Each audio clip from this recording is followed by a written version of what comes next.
Hey guys, welcome to the video. Today I'm just doing NWOpening number 85 and we are carrying on with our Blackest Night saga story arc on NWOpenings and indeed with the Build-A-Figure atrocitus wave of DC Multiverse action figures. And the next thing we need after collecting the legs is to get the torso. So the next figure we will be unboxing is the DC Multiverse Green Lantern Kyle Rayner action figure. So just like in every major saga in comic books, we're having a little bit of a side story in this one. Although Kyle Rayner was very, very important in the Blackest Night storyline, he just, isn't a Black Lantern. And in fact, he's not even an important figure in my collection. As I mentioned in the opening of the Superman, I'm not actually going to keep this. This is going to my friend Anth. It's well overdue. 2 years in the making. 2 years I've had this figure. Over 2 years, he will have to own this before he's had it longer than I have, and it was always supposed to go to him. The only figure in the series that I'm not particularly interested in, as I've mentioned before, I'm just not a huge DC figure guy. I don't have a lot of plans of what I want to use these figures for or anything like that. So there's not really any purpose in me keeping it. But we also needed to complete atrocitus and we needed to do the full wave. However, one thing I will say is that when I saw the version of this that is a Blue Lantern, I was very, very scared that I was going to end up buying that. The blue on that figure was just so bright and eye-catching. I really thought that I would end up buying that figure. And in fact, I thought it wouldn't be the last of the Kyle Rayners. I thought they would keep doing those variants and they would all catch me out. However, I never came across the Blue Lantern one. I'm also quite often, tempted by some of the Sinestro core figures, but again, managed to resist temptation so far. Anyway, so as you can see in this figure, we've got the Green Lantern Kyle Rayner, of course. In the preview pictures of this, the green was so bright, it was so, yellowy, leaning into the yellow. It definitely is a darker green here, definitely more of a Green Lantern core kind of green. And we have the two constructs here, this big-ass, beautiful lime green sword, and the Green Lantern construct, very interesting. And of course, we've got the atrocitus piece as well. 12+ action figure, DC Multiverse Reign, collect to build atrocitus. Apparently, this is piece 3 of 4, but what's the point in owning these and any of the other bits before you get this? What's the point in that?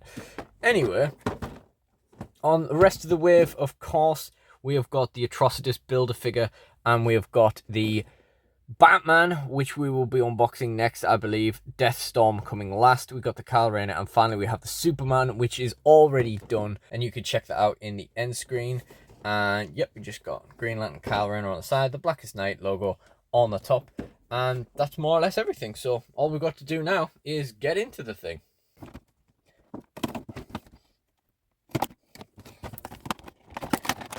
Oh, there's another bit of tape on the back there. Just trying to rip into it. Again, we're going to get the backing card out because I don't rate this backdrop for non-wrestling stuff. If you're not a wrestling guy, you're probably wondering what on earth is going on with this guy's backdrop, this guy's figure setup. It's just weird. And I completely agree with you. Trust me, it makes sense if you are a wrestling fan. I know I'm not super up on the DC Multiverse line, but there are so many tags in this figure. This is just completely unheard of. And look at this. Look at how tight this is on the Lantern construct.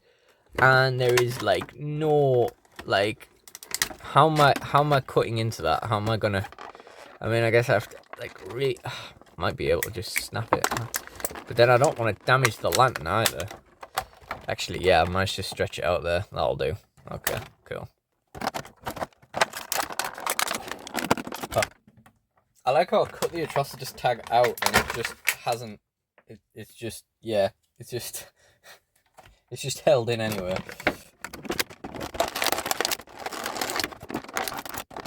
Come on, buddy. Alright, cool.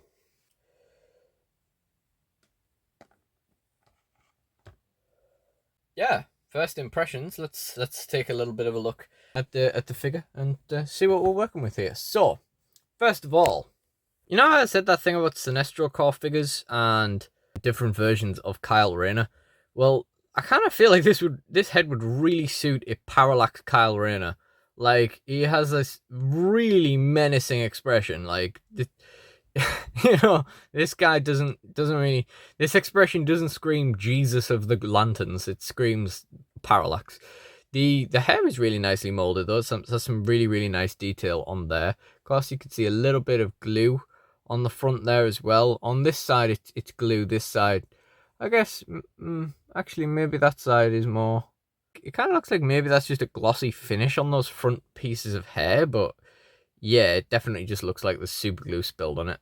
But yeah, again, really nicely sculpted hair. The mask looks really nice. Again, I think this actually looks brighter on the video than it does in person. It looks a little bit more yellowy on the vid than it does in person. It looks more like it did in the preview images on the video.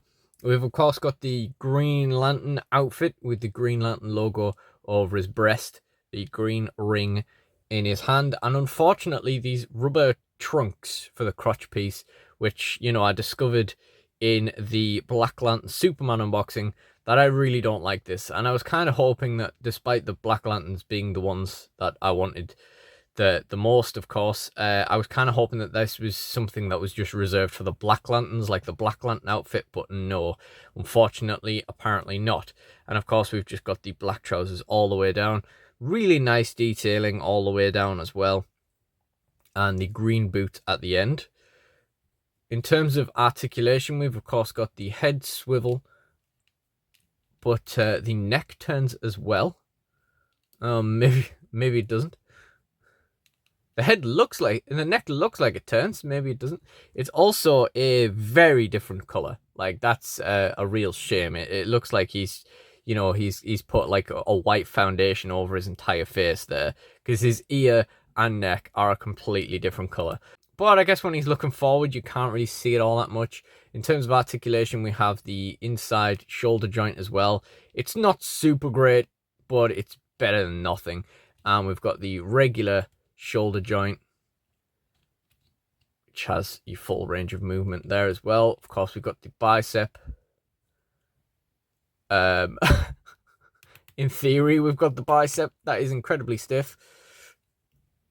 Yep, okay, I think you're going to be paused like that for the rest of the video. Double jointed elbow, of course. And we've got that kind of ball joint wrist as well, with different sort of areas where you can articulate the wrist as well. If you can find where the groove is to put it straight, you see what I mean? Like, if you can find where the actual fold is, you can put that wrist in. I mean, what have I done to this arm now? Like, Jesus, right, just bring this down. That's fine.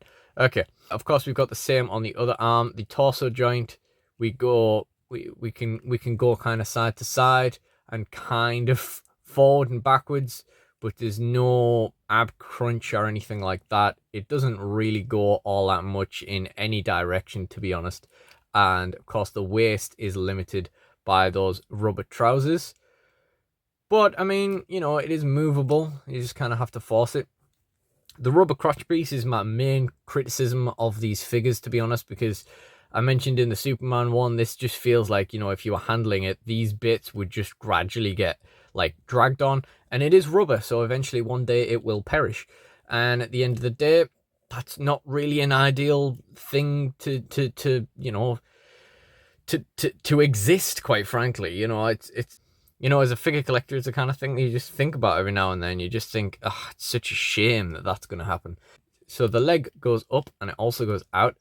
You can see how the kind of articulation in there works, but it has no thigh cut or anything, which you could argue is better. You know, it can go out like this. And of course, you don't have to see the joint cut in there. So you could argue that that's better.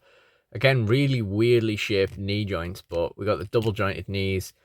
No boot cut or anything, but we have a kind of, you know, turn on the ankle, as well as a kind of up and down kind of ball joint as well, and the toe articulation on the end as well. And we haven't really had a look at the back of the figure, but I mean, it looks like you'd expect. It's the back of a Green Lantern costume.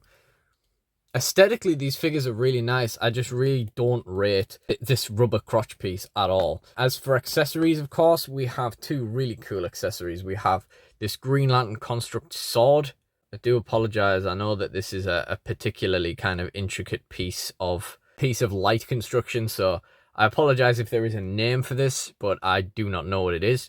And you also have the Green Lantern construct as well, which is pretty interesting. However, he only has one grip hand. There are no spare hands or anything with this, so you are going to have to choose which one you are displaying him with, whether you're displaying him with the sword or with the lantern itself. The sword is very big. It is pretty absurd. And finally, the other things we have here are, I'm actually going to get these out. I didn't do this in the Superman video, but I'm actually going to get out this card, the Kyle Rayner card. So you can take a look at this.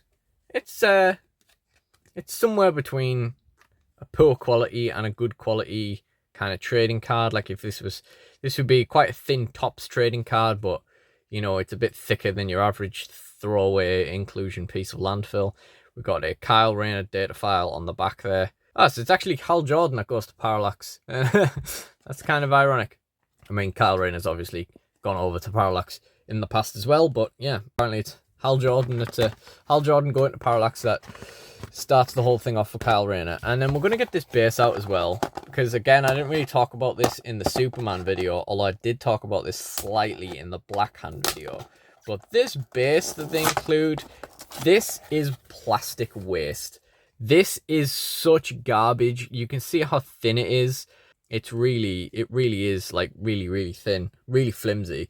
And when you consider the size of the action figure it has to support, it's like, sure, you can probably stand this up on the stand if you want to work, you know, if you're determined enough to kind of get it rammed in and balance it, and it can just about hold the weight. But if there is any kind of forward or backward motion on the actual figure, this thing is going down. And for that reason, it is better off standing up on its own.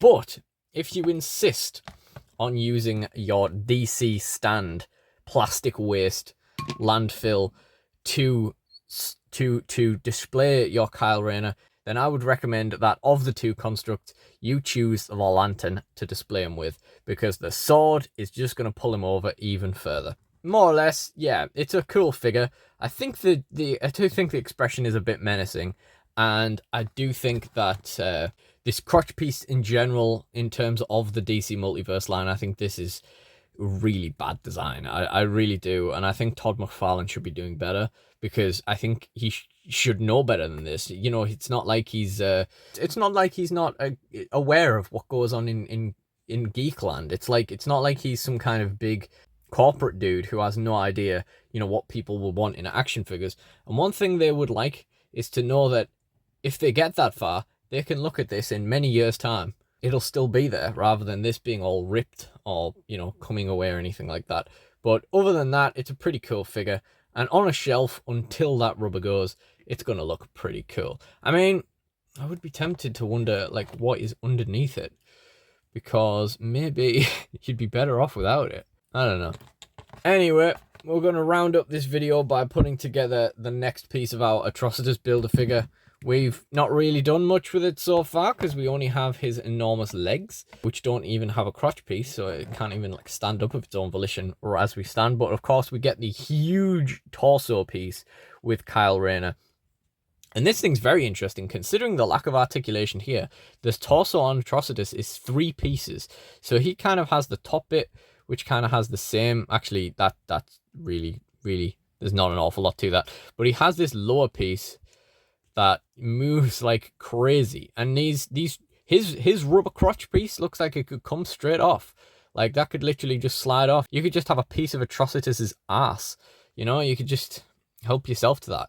But yeah, very interesting, very huge, going with the scale of the figure. And again, this plastic feels kind of loose. Like I was saying with the legs, this plastic on the knees, etc. feels really low quality, like really kind of cheap toy quality. And we're going to have just as much luck with the the WWE Build-A-Figures and getting the joints in here. I just know it. It's probably just going to pause the video. Oh, wait, no, that's gone in. Okay, cool. That's actually gone in. Nice. So now you can kind of get a feel for how big this atrocitus is going to be. Yeah, would have been too lucky to have it twice. Just pause the video and do it off camera. And there we go, there's Atrocitus's torso and legs. And you can see the kind of scale that the Atrocitus has with the other DC Multiverse figures. And that is everything for this video. So, if you enjoyed this video, please do like, comment, and subscribe. And check out the NWOpenings playlist in the end screen for more.